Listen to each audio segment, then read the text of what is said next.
Welcome to the Media Nerds Podcast. I'm Dan Vadebonker. And I'm Kenton Larson. And it's, things are winding down here at the college. We had, but they're winding up for FanQuest, as I've said. We had our trivia night last night at the King's Head Pub. We called it Trivia Quest. It was a fundraiser because we're still trying to raise some money. The more money we raise, the better the event can be. So we're just trying to raise as much money as possible. And so we had... I don't know how many teams there were. We had 70 people come out for the event, which is pretty good. We filled up that second floor of the King's Head. It was lots of fun. And unfortunately, you weren't able to make it, but that's okay. I'll go to the next. I was saying to you, I should have gone. You would have done well. Yeah, well, I hope I would have. But I have a checkered history with trivia matches put on around Red River College because because the first time, I think I went to two with a team of my friends, and we lost them miserably. And then we did one where we won. And including like little foam antlers and stuff, so it was a pretty good haul. Nice, yeah. So I should have been there. The winners of this one got free passes to FanQuest and a bunch of other swag. But it's interesting because I was telling you off air that the category that fell the flattest, as far as like people got the least amount of questions right, was the Star Wars category, which is the first. I don't know. So we chose the categories were Star Wars, Star Trek, in honor of our guests Pablo and Nicole DeBoer. And then we also had I kind of put the rest of them up for vote on the FanQuest Facebook page, and people chose superheroes. They wanted video games, and they wanted fantasy. So I had those are the rest of the categories. And the last three did fairly well because the fantasy one was actually a mix of like Harry Potter and Lord of the Rings and even Buffy the Vampire Slayer and stuff like that. But the dedicated Star Wars and Star Trek ones were a bit of a challenge, and I found that maybe the older the audience, the better their answers were, which I thought was kind of interesting. The younger kids don't know as much about the old Star Wars movies. They're like how could they not? Well, I don't know. Okay, I'll ask you a couple questions. We'll see how you do. What is the Tantive for? The Rebel Blockade Runner. Exactly. Okay, good. What is the actual name of the Cantina band? Figrin Dan and the something or it's other. Okay, I would give it to you for Figrin Dan and the modal nodes. Modal nodes, yeah. I could have conjured that up with a few moments of silence. I would have given, like, if you had Figrin Dan, I gave you the answer on that one. I had that action figure. And here's one. I actually asked Pablo to give me a question because I know he's a big Star Wars guy. No, probably not. So you might. He's so smart with his Star Wars. I think you might remember this one. Okay. And he's like, keep it local. Ask them when and where did Star Wars open in Winnipeg. So give me a date and a theater. Grant Park? Yes. This is I think it was June, actually. It was June 1977. You got it. And there's a date. Yes. You would have accepted that? I would have accepted June that. 1977. It was like a month after it opened in the U.S. I can't remember, whatever the Friday was. Yeah, whatever the Friday was. That's probably what it was. I think it was the 19th or something like that. It was like a... Yeah. It was that. It was a... He a month later, yeah. And the funny thing is, Pablo sent me... He's got like a clipping that he's got scanned into his computer of like the ad from the newspaper. I have it too, with Pizza Place. Exactly. Yeah, yes. Yeah. He sent me that. He's like, ask them this. So that was Pablo's question. So anyway, we had a great time. Yeah. We're probably going to be doing another one of these trivia nights before FanQuest. So I'll let people know when that's happening. And overall, I think people had a good time. The people who didn't win maybe weren't as happy as the people who won. But what are you going to do? You can't win everything. Can't win everything. Exactly. Who won? A team called Team Science Fiction Winnipeg, which is they told me they were a science fiction club. They get together every week and talk about science fiction, and they just entered as a group, and they were super nice people. I'd known one of them kind of through the con circuit, but the other ones I didn't know, and they're all very, very nice, and some older members, which kind of leads me to they had all the Star Trek and all the Star Wars questions, so that's why they won. They had those 2 strong rounds. Wow. So they didn't know as much about the video games and as much about the Harry Potter stuff, but they did know Lord of the Rings, of course. So, yeah. The video game world is so, at this point, it is such a wide world indeed that people are always asking me, have you played the blah, blah, blah game? And I've almost never heard of any of them because there's 10 billion games. I tried to mix it up. To... I mean, what was Mario's first name? What was he first called when he appeared in Donkey Kong? Let me think. It's got to be some Italian stereotype. It's not. What? No. Okay. He wasn't Italian. They didn't know. He didn't look Italian in Donkey Kong. He was just a guy. No, he did. He was making the pizzas. He was a plumber. No, he wasn't even a plumber. He was just a guy trying to catch the princess, which wasn't Princess Peach. He had a big Italian mustache. I don't think so. In Donkey Kong, in the first Donkey Kong game, he's like a couple of pixels grouped together, barely a man. He was called Jumpman. That was his name. Jumpman, because he jumped over the barrels. Really? Yeah, in the first game. Yeah. Really? Yeah. There you go. Huh. That was a question. You wouldn't have got that one. Okay. No, I sure wouldn't have. I would have provided you with Donatello. I would have given you one of the names of the Ninja Turtles, which are also Italian stereotypes. That's right. They are. Okay, let's get into the Italian nerd news. tropes, some would say. Ninja tropes. Nerd News is sponsored by FanQuest, a fan convention happening June 23rd and 24th. Go to fanquestcon.com for more information. So this week marked a return to television for Roseanne Barr. It was the reboot of the show. It set all kinds of viewership records, 18.5 million viewers. I was one of them. I did watch it. I was not.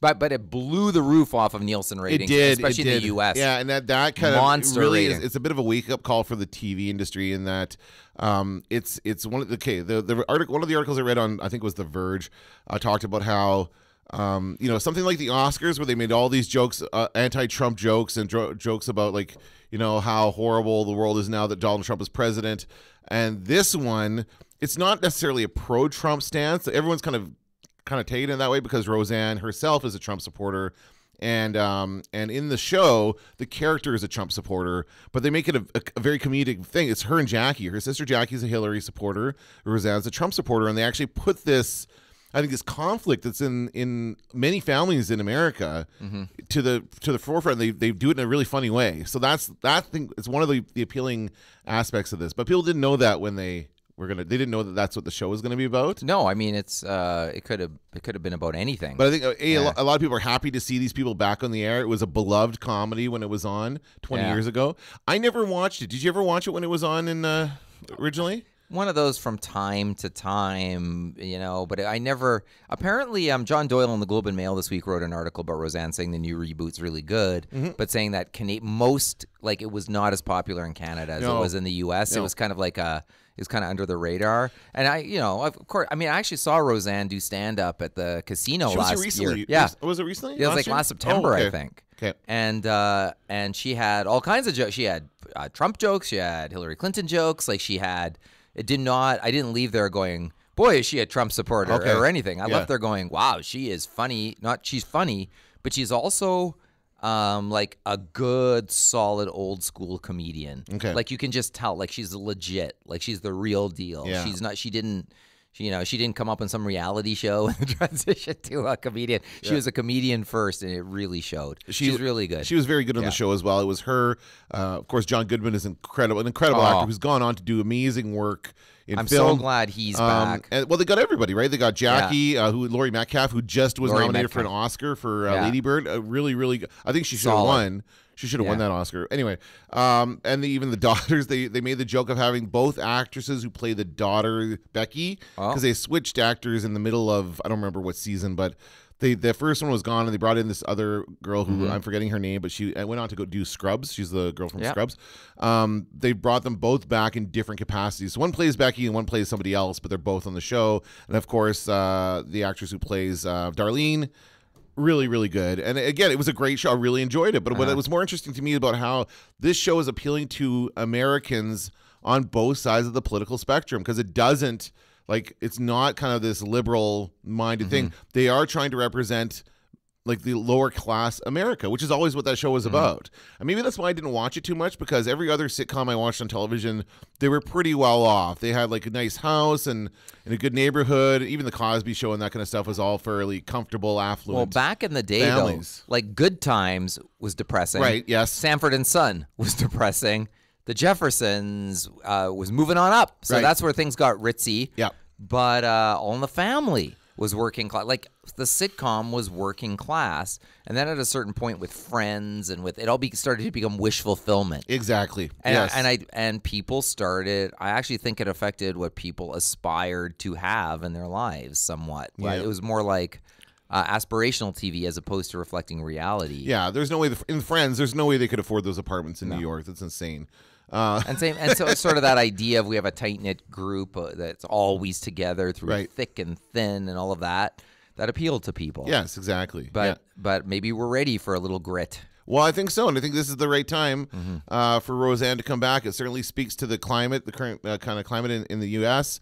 They're talking about things that matter to people. One of the main parts of the story in these first few episodes they showed on Tuesday, Roseanne's grandson, Darlene's son, likes to dress in girls' clothes. He likes to wear dresses. He likes to wear, sparkly outfits and that kind of stuff. And so Darlene just lets him do it, and she's like, whatever he's comfortable in. And Dan, of course, John Goodman's character is like, oh, he's going to get his butt kicked. He's going to get beat up at school and that kind of stuff. So he gives him a knife, a pen knife, to defend himself. But it's not because he's ashamed of the behavior. It's because he knows that other kids will bug him, and he's worried about him. But it ends up being okay. Like it's really had a good message in the end. So I think it was overall a really good show, and I really enjoyed it.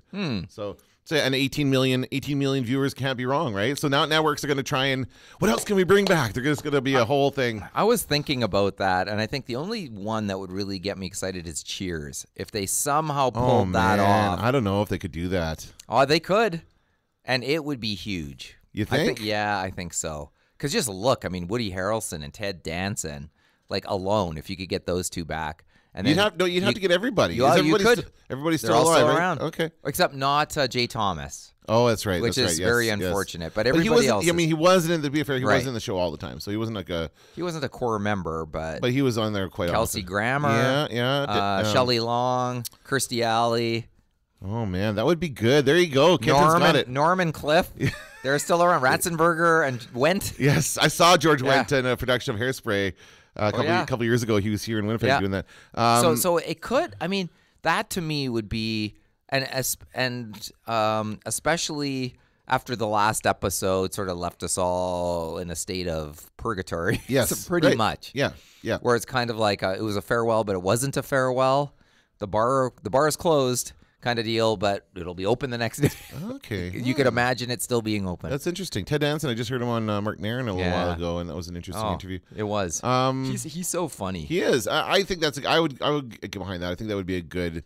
And again, it also kind of reflects the working class America values, right? These are the guys going to the bar after a hard day's work and relaxing, But some of the sharpest writing on TV was on Cheers. Just so smart. Yeah, so I think that's the one. I don't think Seinfeld sort of did it. They did it already. They're not going to do it again. I don't think so. They're not going to do that. Yeah. No, that's a good point. That to me is the main one. Right. A lot of the other ones, the actors are gone.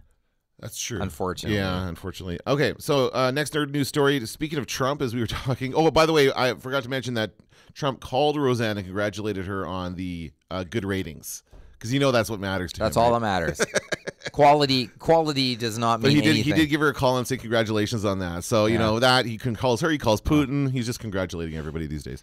Okay, but speaking of Trump, I have another Trump story. It's about Eric Trump. Oh, boy. Last week we talked about how Marvel got roasted online for claiming that Infinity War was the biggest crossover event ever. Well, Eric Trump was a question on Jeopardy, and he got a screenshot of it and tweeted it out. The question was, Eric Trump to Jared Kushner. And then Eric Trump says, always fun being a Jeopardy question. I don't know that he's ever been one before. I don't know that's how often that happens. Who is brother-in-law? And I guess that was the actual answer, right? They're brother-in-law. But then Twitter kind of took him a step deeper and said, oh, let's come up with some better answers than such as, who are cellmates? That's good. Who is co-conspirator? What else is here? What is babysitter while sister visits him in jail? Lots of jail related. Yeah, there's a lot of funny stuff in there, and so I just thought it was kind of funny that he just doesn't even faze him. He just puts this stuff out there. Even the guy who actually answered the question right on Twitter responded to that tweet and said, "I'm the one who actually answered it correctly on Jeopardy." But I can't remember. He said something about Trump and the horrible job he's doing as a president. So he made it a bit political, but I thought it was quite funny. Yeah, that's good. Not much of a story, just a little funny. That's almost like the Jeopardy writers trying to. You got to be aware. Maybe you think that's the case. Jeopardy is like, okay, we have to get, because sometimes it happens when a certain question resonates with an audience. Yeah, and it gets tweeted and shared, and then all of a sudden Jeopardy is like talking. People are talking about it. I'm always surprised when Alex Trebek makes the news a lot. For he gets sick, he's in the news. Oh, his car broke down, he's in the news. Like there's a lot of Trebek news, shocking amount of Trebek news when you consider that he hosts a quiz show Although at this point, he's sort of like he's the winner of the Ironman decathlon quiz show host competition. I guess Sajak still is. Is he still? I don't even watch that show. I assume it's got to still be happening. To be fair, Alex Trebek is also Canadian, so that helps. Here in Canada, we love him. We used to see him on Stars on Ice, skating around in his big boots. Skates were bigger back then. But it's funny how every once in a while a reaction or something off the cuff that he says on the show, because he is a funny guy and he can make some funny jokes. It will say. We'll get a reaction and then something, and it goes viral. Like this happens every once in a while. So he raises his eyebrow every now and again, and it's funny. Somebody says something ridiculous. More than anything, if you were ever to go on that show, and I think they've opened it up to Canadians again. They closed it off to Canadians for a long time, but now I think it's open up again because I've applied to be on Jeopardy. Did you? Oh yeah, absolutely. I didn't get picked, but I think I could do very well on Jeopardy. Speaking of trivia, I'd be afraid to look like a moron. Well, that's the thing. That it's not about winning; it's about impressing Alex Trebek. You don't want him to look at you like, "What the hell were you thinking?" Yeah, buddy? that's right. But you got to hit the books if you know you're going to be on there. Yeah, oh my god, you got to absolutely you have to study for sure. Holy! But I think that would be a ton of fun. I would absolutely. There's probably a book somebody wrote just for that purpose. Ken Jennings, I'm sure he wrote a book about it. Probably. No? That's the guy who won the most. Well, but then he lost in the tournament of all-time champions. He did. And he lost also to the computer. That's right. So like his brand took a couple of hits. But he did have that initial run. I think that's still pretty impressive, that initial run that he had. Yeah. I don't remember how many shows in a row. But that was when it was starting to get. He was starting to become the host of the show as it continued.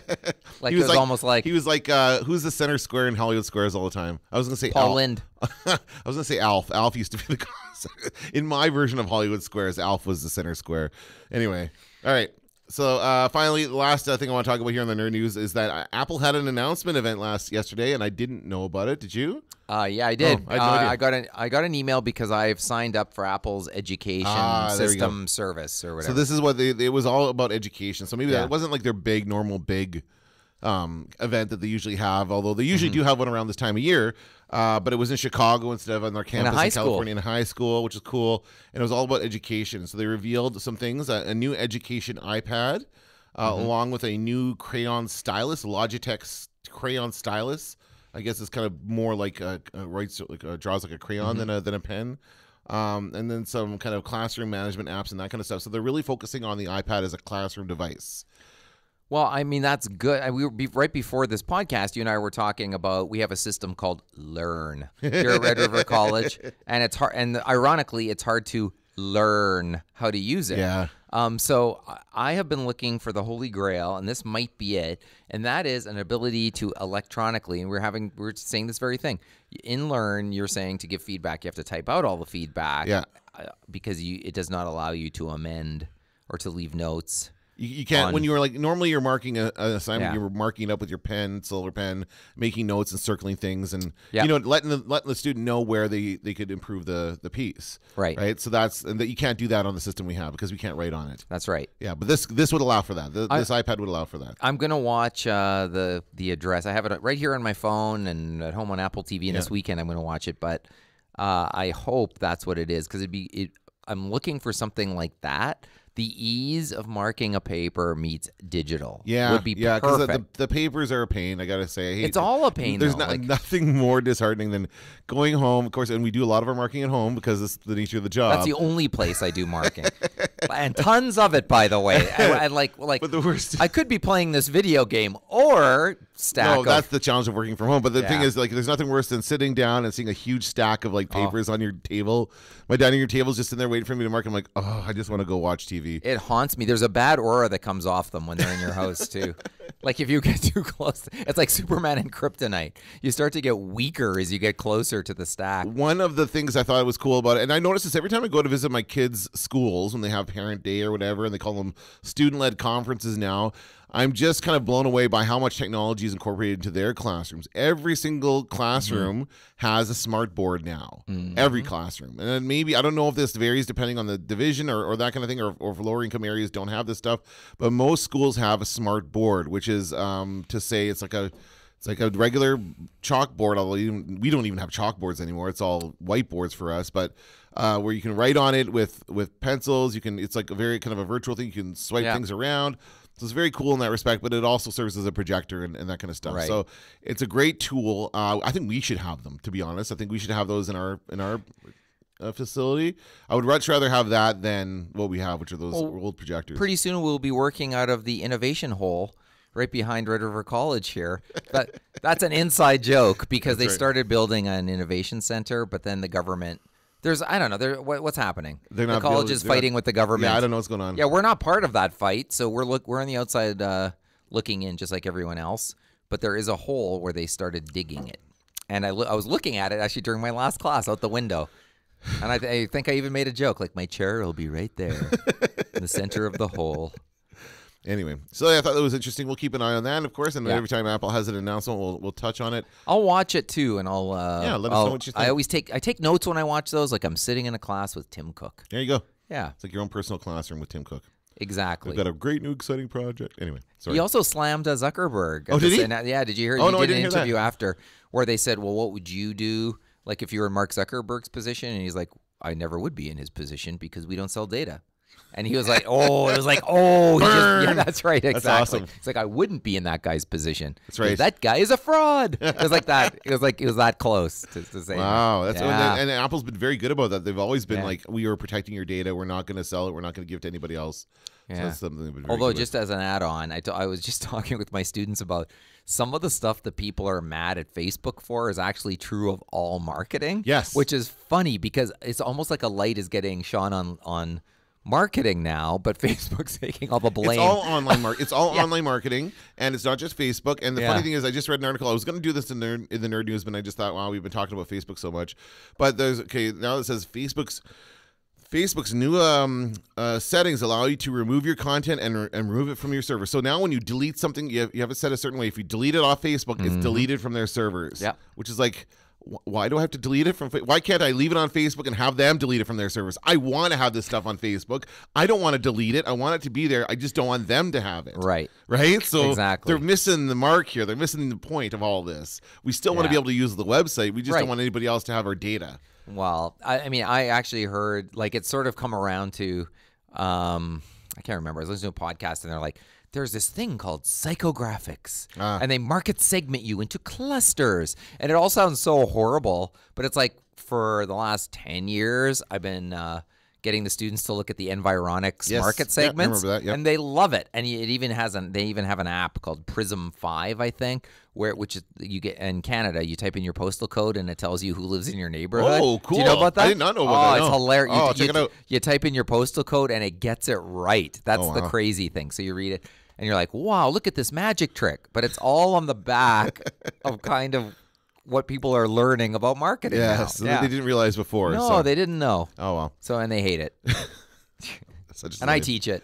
All right, that's going to do for the new news. We'll be back in just a moment with, what are we talking about? Oh, yes, John Cleese. Yes. We'll talk about John Cleese after this. So you went to see John Cleese. Yes. On Monday? Was it Monday? Yes. Okay. No, Sunday. Sorry. Okay. Sunday. He was here 2 nights. And I was joking with you. I have to give a shout out to my friend Taryn, who was very excited. She had 4th row seats. She was so excited to have 4th row seats at John Cleese, and she took a photo and posted it on Instagram. And lo and behold, there is my mug, the back of your head, unmistakable Kenton Larson head, sitting like 3 rows in front of her. So you were in the first row. First row center. I just thought it was hilarious that's my friend so excited. She's not excited about seeing you. She's excited about seeing John Cleese. Yeah, but that's the funny thing. But she took the picture of the empty stage, which is always a funny picture. And you guys were in the way. So anyway. Yeah, that's funny. Anyway. Yeah, and those tickets cost $10 trillion. Oh, I'm sure they by did. the way. Yes. I was thinking about giving my mom tickets for that, but I saw the price of those, the regular tickets, and I couldn't afford it. But because she really likes John Cleese, I really like John Cleese. I would have loved to have gone. I definitely noticed. To me, it's very surprising. Maybe it shouldn't be, but that he sold out 2 nights at the concert hall. Like that's what, 5,000 people? Yes. Paid a decent chunk of change to see him. And really, like, it's on the strength of Monty Python, Fawlty Towers. I don't think there was many Time Bandits fans there or anything like that. A Fish Called Wanda? Oh, yeah, Fish Called Wanda, probably. but mostly it's for his old stuff. And it's got to be because he has not been. No, I mean, he's also a part of the Harry Potter. He's also part of the Harry Potter fandom, so he's in that. So there's lots of. Is he in Harry Potter? He's the ghost. He's the headless Nick. Oh. Whatever. I just rewatched those with my kids, so he's in there. He's a side character. Every British actor worked on Harry Potter movies when they were making those. They had to pretty much. They had to. There was a stipulation. They had to cast exclusively British actors. Mr. Bean, is Mr. Bean in there? Oh, he's not. Did I find the one guy? Yeah, he's not. That's funny that he's not. He's the one guy. Maybe it's a Me Too problem that he has. Mr. Bean. Anyway, so that's. I don't know that I'm surprised. I mean, he's never been here. Has he ever been here before? Yes. Monty Python was in Winnipeg. Played the concert hall in Winnipeg in June of. I remember thinking I'd be probably 77. Oh, okay. Well, that's quite a long time ago. Yeah. 41 years ago. A long time ago. So a whole generation has grown up since then. Yeah. So Monty Python has been here, but and Winnipeggers always like a generation. Like it was an older crowd for sure, but a generation of Winnipeggers saw Monty Python and Fawlty Towers on PBS. Okay. So that I think explains why there's so much love for him. And he talked for 50 minutes. He gave a funny lecture for 50 minutes on why we're all screwed, basically. And it was funny. And he's like, maybe you want me to say there's hope. Well, there isn't. Like there's a lot of stuff like that. So it was good. It was a good hour-long lecture. And then he sat down on a comfortable chair and was interviewed by Richard Kluche from CJOB. Oh, look at that. Okay. And then who I did my internship with. That's right. Did not appear to recognize me after the show.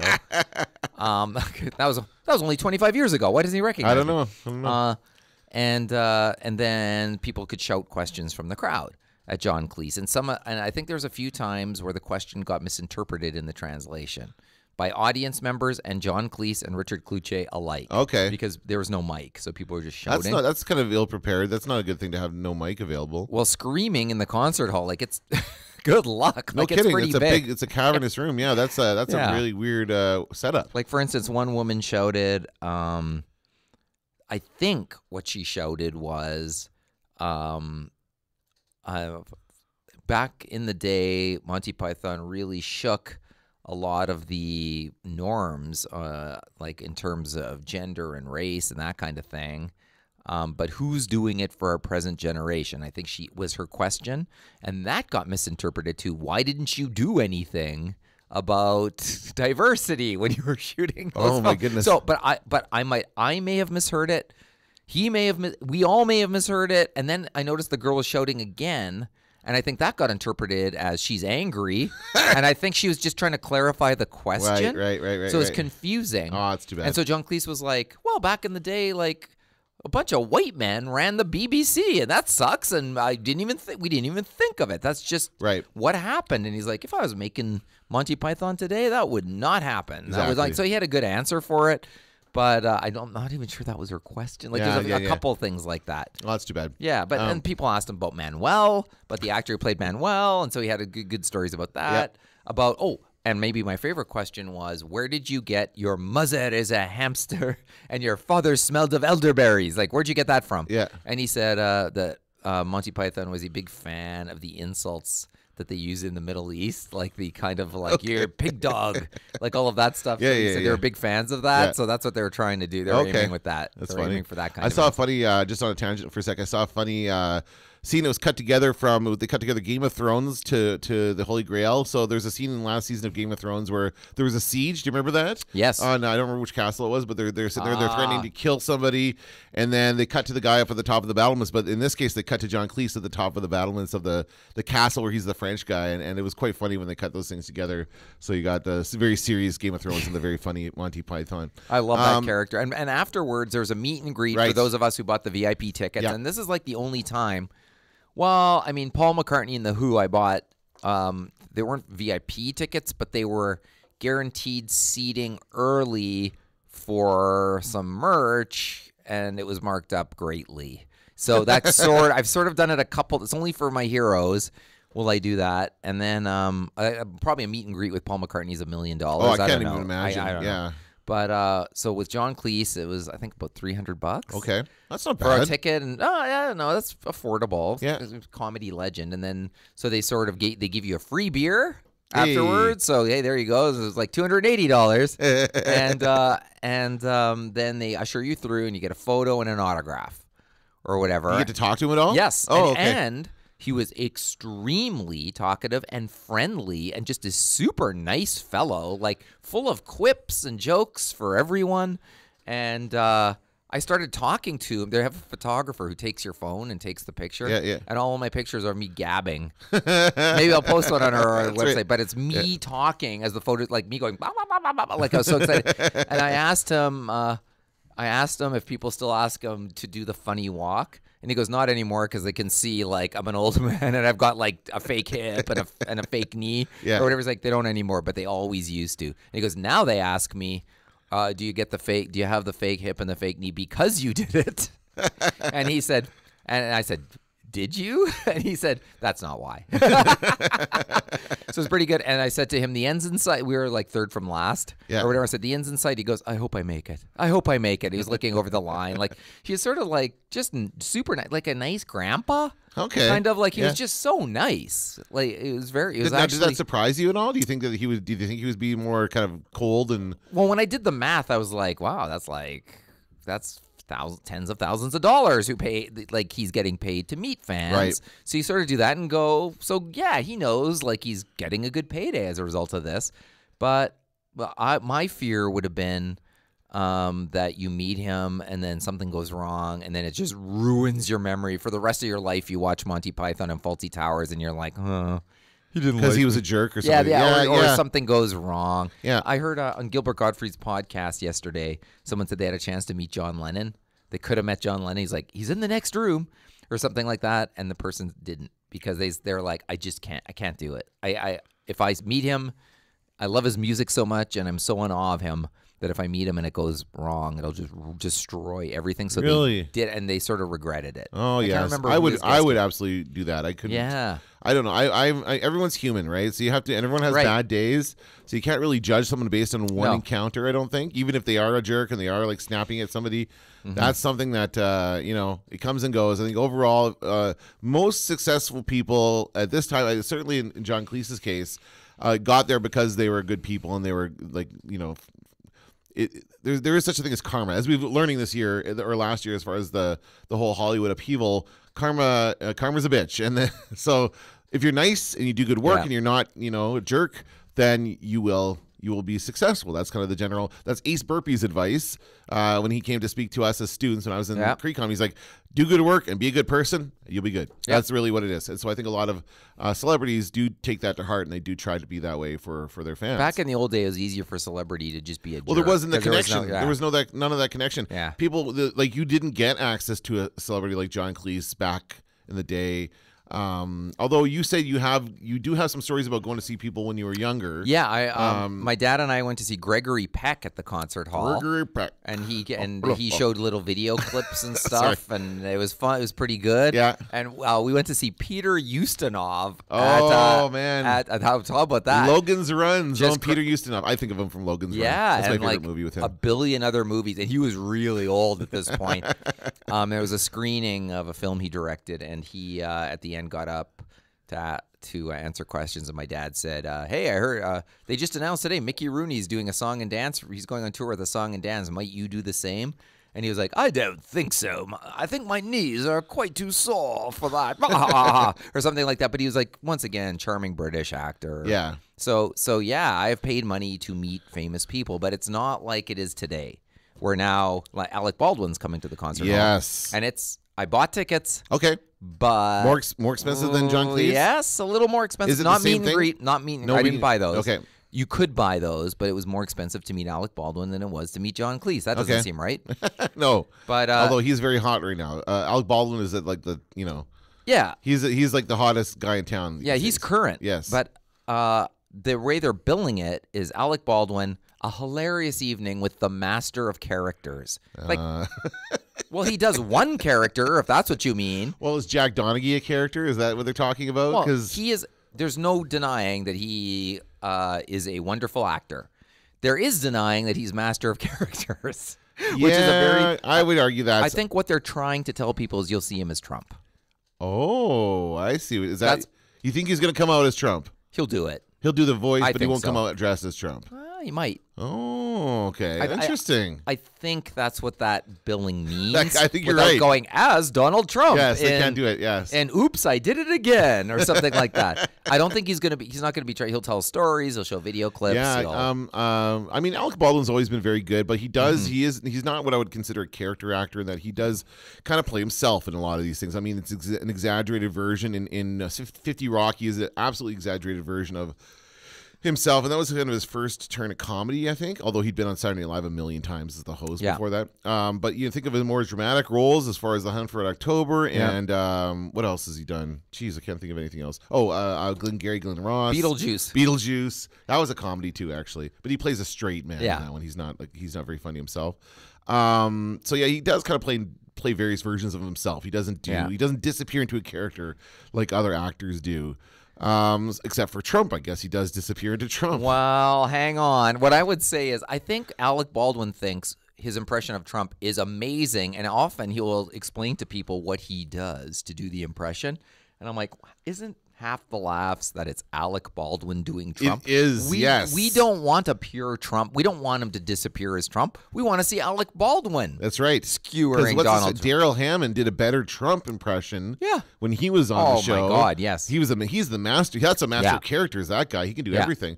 And yet he's not on this currently. He is not the guy who came back to do it, even though he is currently still working for the show. He's doing the announcing and stuff. So yeah, no, that's interesting. And I'm to be honest, I'm getting a little tired of the Alec Baldwin Trump. Like I'm kind of, it doesn't give me the thrill that it once did to see it. I'm like, okay, he's gonna go like this with his mouth, and he's gonna, like. It's not as funny as it once was because I think the novelty is worn off for me. And it was that, oh boy, this is a rare chance to see Alec Baldwin on SNL doing someone we all love to see skewered, and now it's just become a regular. Every week he's on. Almost every week. As I always say, every time a big celebrity shows up on SNL, the rest of the cast is like, because it used to be. The cast used to do big characters, and now it's like, what famous actor could we bring in? So it's just different. It's different, and as much as they might get along with him or love him on the show or all that other stuff, that really every time a big actor comes on, it steals time away from one of the cast members. That's happening more and more. Last week they had Will Armisen on. They had John Goodman on. Yeah. It's like the whole this current cast of SNL is being overshadowed more than any other cast I think we've ever had as far as their guest stars and celebrities. All these past because it was Bill Hader last week, right? So Bill Hader is overshadowing everybody because he's like an awesome SNL cast member who arguably left too soon. He could have done a couple more years on that show, and been fine with it. Although they always poke fun at the guy who's been there the longest, which is in this case, what's his name? Shoot. I don't remember who it is. I don't either. I don't know who it is. He does he does Steve Harvey and stuff like that. He's the Kenan Thompson. That's it. Yes. He is now the longest running cast member on there. He's been there forever. And it's funny we struggled for his name. That's right. And that's what the cast is. Yeah. It's one long struggle for their name. Yes. And it didn't used to be that way. We used to know even the lesser known cast were well entrenched.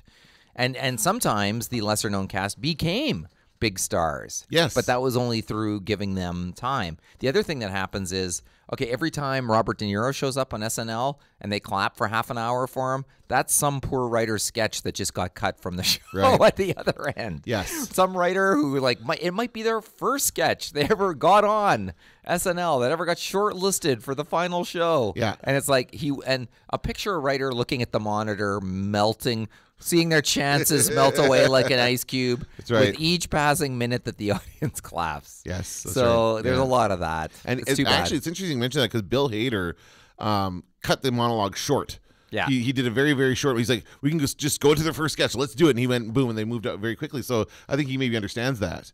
If we don't get moving now, we're not going to get to the stuff at the end of the show. Moving. So they did that, and I thought that was actually a very good show. Overall, it was a very good show, although the cast was overshadowed. Okay, we're getting off topic. On the topic of meeting celebrities, meeting people that you've admired, paying for the privilege to meet people you've admired. It's something that I'm kind of in the business of now. Yeah. That I run a convention, and there's this whole convention scene around around paying celebrities to appear. It's called the guarantee system. I've talked about it on past podcasts as well, as far as like it basically what it means is that now, do you think all the money that you paid for your VIP tickets, meet and greet thing, you think that went to John Cleese directly?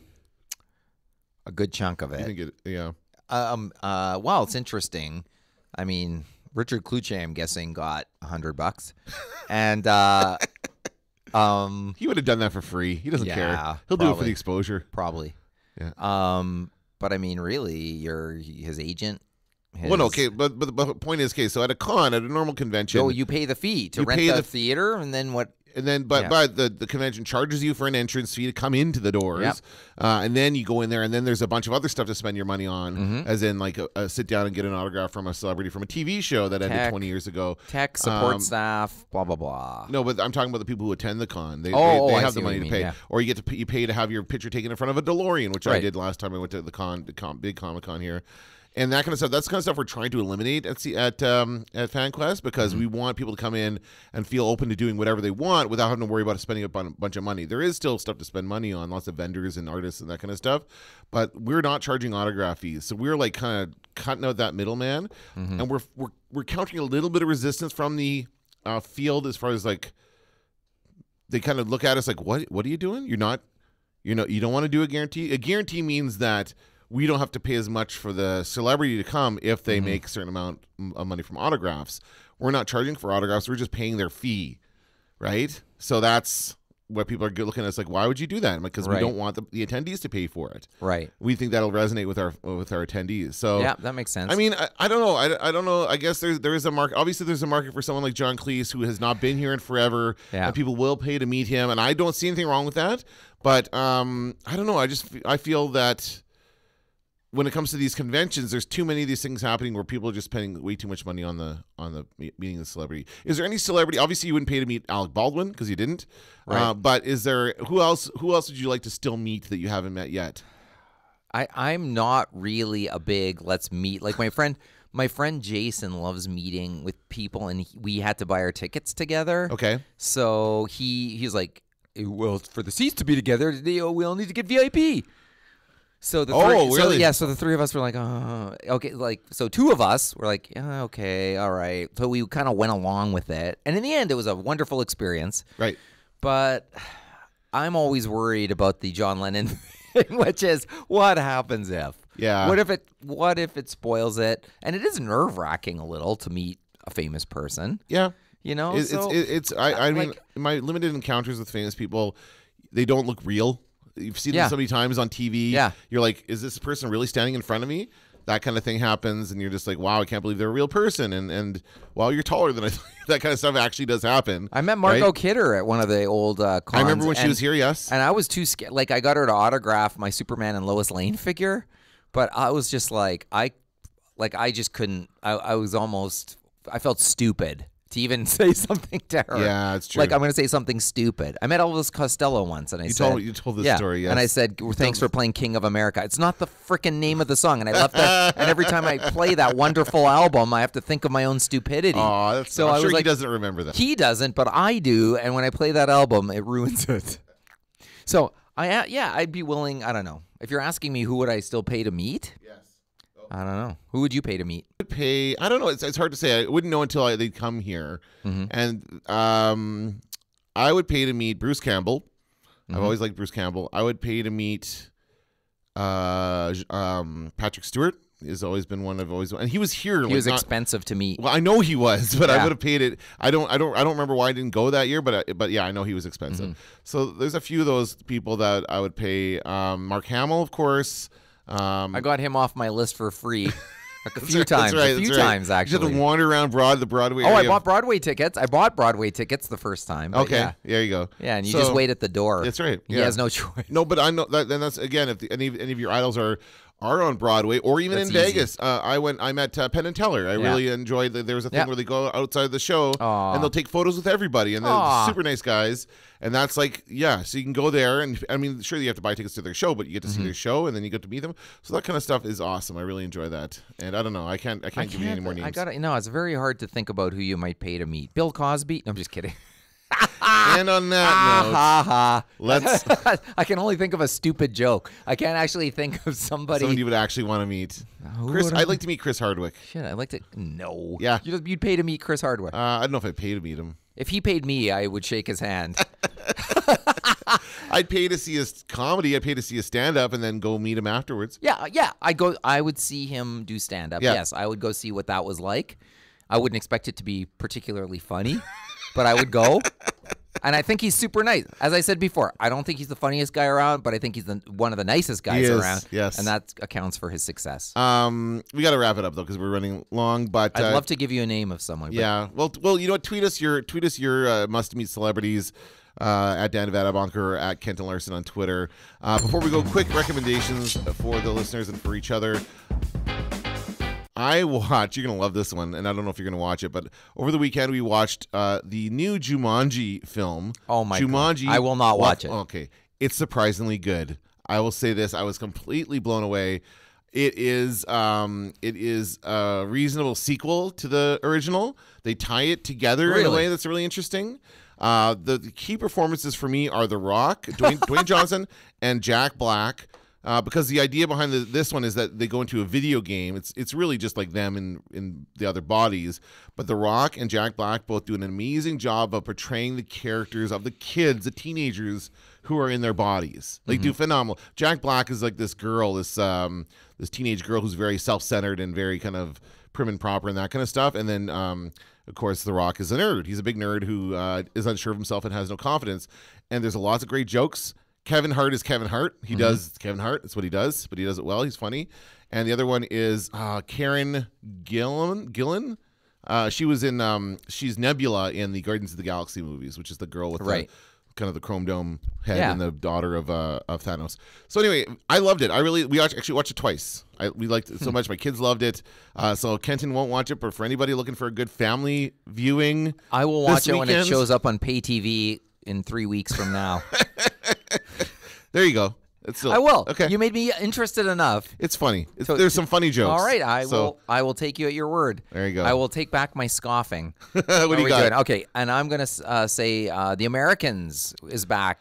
It started yesterday. Final season. An hour and 15 minutes. The premiere, including commercials. So I'm not sure how. Probably an hour without them. Yeah. And there's been a time jump on the show of 3 years. And the music reflects that. And we had almost the entire "Don't Dream It's Over" by Crowded House play us into the show. I'm not going to get into spoilers here because people watch the show. Like, that's half the fun, is the twists and turns and stuff. But I would say I kind of gave up on the show a little bit about midway through. This is the last season. How many seasons has it been? I think 5. So do you think they were intended to go 3 more seasons? Whenever they do that time jump, it tells you that they had planned that final season. Potentially. And they're like, okay, we're not getting as many as we hoped, so we're going to jump ahead 3 years because that's where we wanted the story to go. Yeah, and I think part of the issue is with Trump and stuff, that's almost like, that's the Americans. That's the more interesting Russian story. But that'd be awesome. Yeah, fast wouldn't that be good? 20-something years to the current era. By the way, I had a Russian guy try to friend me on Facebook yesterday. That's freaked me out. Sergey something or other, and his whole profile's all Cyrillic, and I'm like, what is going on here? I had a couple of those on LinkedIn too. Oh man, this is getting sketchy. It's scary in this world. And it's the same thing. It's like it's a bot right away just when you see a name. So we're unfairly targeting people based on what their name looks like. True. So that's bad, but that just shows you world we live in is that we're skeptical when we see that. All right, that's going to do it for this episode of the Media Nerds Podcast. Go to MediaNerdsPodcast.com for our full podcast, blog, and social media channels.